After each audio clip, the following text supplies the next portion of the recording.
À la montée des deux équipes sur le terrain, le marquoir indique déjà 0-1 en faveur du Dragon, un mauvais présage qui va se vérifier dans le premier quart-temps.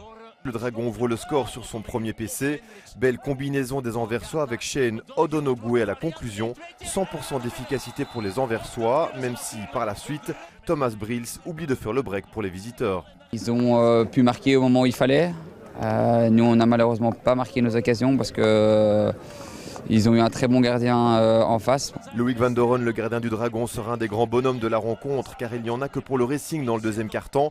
Gougnard et Beaune sèment le danger dans la défense anversoise.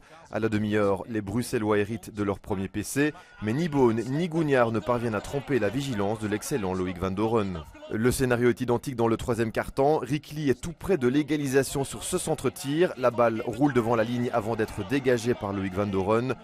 Par la suite, Troyens a à nouveau la balle du 1-1 au bout du stick. Le Racing est passé à côté de sa chance. Et ce qui devait arriver arriva. Theis est à la conclusion d'un contre du Dragon dans le dernier quart-temps. Le break est fait à 10 minutes du terme. Après un dernier PC de Beaune sur le poteau, Beckers sauvera l'honneur dans les derniers instants. 1-2 score final, l'efficacité a clairement fait la différence. Si aujourd'hui on sort avec une victoire 4-5-2, je pense qu'il n'y a pas grand chose à dire.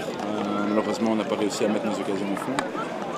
Donc voilà, la déception pour notre efficacité, mais pas mal de fierté et d'espoir quant à la fin du championnat si on parvient à développer un niveau de jeu pareil.